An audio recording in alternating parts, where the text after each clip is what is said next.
शशिवर गुप्ता जी कोषाध्यक्ष, सभी आर्य समाज के सम्मानित पदाधिकारीगण, महिला आर्य समाज की अध्यक्षा, सभी पदाधिकारीगण, विभिन्न आर्य समाजों से आए हुए सम्मानित अतिथिगण,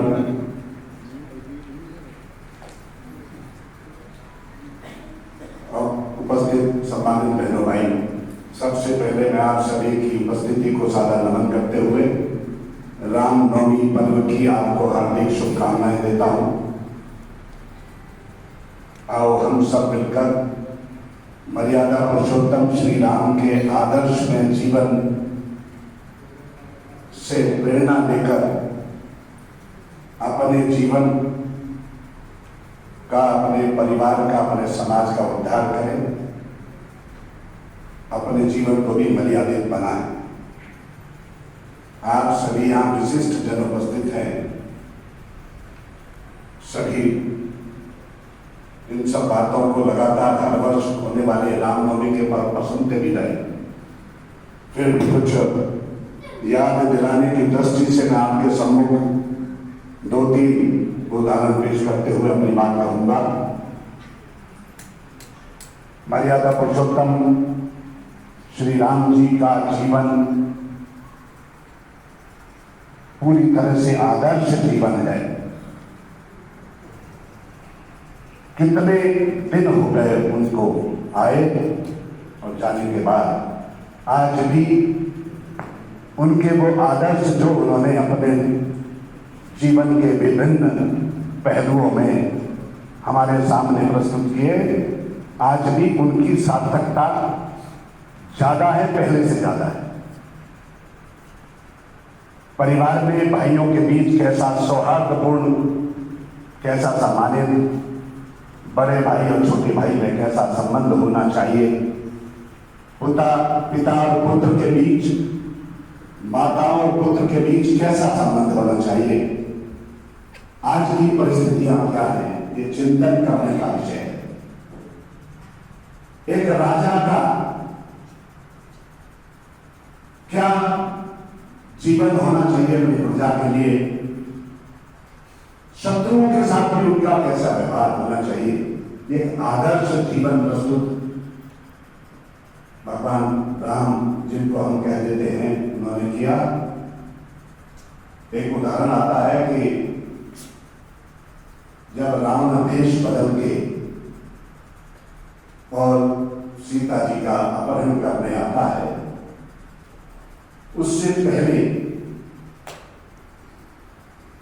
एक सोने का हिरण उनको दिखाई देता है, सीता जी को, और वो राम जी से कहती है इसको मुझे ला कर दो।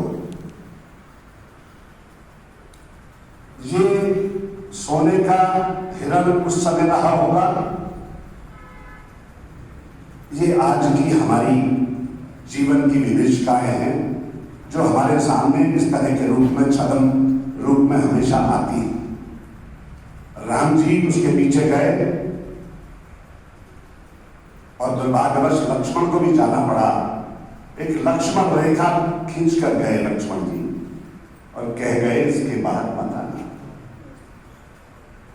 वो लक्ष्मण रेखा मानो मर्यादा की रेखा आज भी उतनी ही सार्थक है हम सबके लिए कि हम अपने जीवन में अपनी भावनाओं को, अपने आचरण को किस तरह मर्यादा से सजाएं, किस तरह से मर्यादित जीवन जिए, और अगर हमने लक्ष्मण रेखा को पार किया तो हमारा जीवन भी नर्क हो जाएगा, अव्यवस्थित हो जाएगा।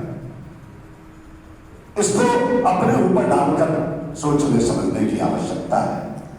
एक प्रकरण आता है कि रावण तो उससे बड़ा बलशाली नहीं, उससे बड़ा विद्वान नहीं हुआ, शास्त्रों का ज्ञाता था, शस्त्रों का ज्ञाता था। उसके यहाँ कहते हैं कि देवी देवता बंदी बनाए गए थे, वह इतना बड़ा प्रभावशाली राजा रहा, फिर भी वो राम से क्यों हार गया? तो किसी सुंदर एक कवि ने बहुत सुंदर तरीके से कहा, राम जी से पूछा कि आप कैसे जीत गए, आपके पास तो, बोले मेरे पास मेरा भाई था, उसके पास उसका भाई नहीं था, उसे छोड़कर मेरे पास आ गया था। हम सबने किंवदंती सुनी है, घर का बेदी लंका ढाए। ये परिवार से लेकर समाज तक और देश में भी लागू होती है। आज हमारे देश के जो सीक्रेट्स हैं वो हमारे भाई ही विदेशों को बेचकर देश की सुरक्षा पर प्रश्न चिन्ह खड़ा कर रहे हैं। आज भाई भाई में किस तरह से झगड़े हो रहे हैं, परिवार किस तरह से टूट रहे हैं, भाई भाई का दुश्मन हो गया है। तो मर्यादित जीवन कैसे जिए, ये हमें राम के जीवन से सीखना चाहिए। एक पात्र था कैकेयी का, मैं विशेष रूप से आपके समक्ष रखना चाहता हूं। आज कोई मां अपनी बेटी का नाम कैकेयी नहीं रखना चाहती, लेकिन एक इतिहासकार ने पीएचडी की है इस प्रसंग पर, और उसने ये कहा कि कैकेयी छोटा कैरेक्टर नहीं, बहुत बड़ा विशाल व्यक्तित्व था। वो राजनीति शास्त्र की मर्मज्ञ थी। जब ये ऋषि मुनियों को पता चला कि राम को राज्याभिषेक होने जा रहा है, तो उन्हें बड़ी चिंता हुई कि हम तो उनको यहां बुलाना की प्लानिंग कर रहे हैं कि वो वन में आए, वनों में आए, घर से बाहर निकले और जो दूर दराज आताताई राक्षस प्रवृत्ति के लोग सिर उठा रहे हैं उनका विनाश करें। तो कुछ ऋषि मुनियों के प्रतिनिधि गुप्त रूप से, और वशिष्ठ मुनि उनके मध्यस्थ बने थे, उनसे मिलने आए और गुप्त मंत्रणा द्वारा उन्होंने कहा कुछ भी करिए,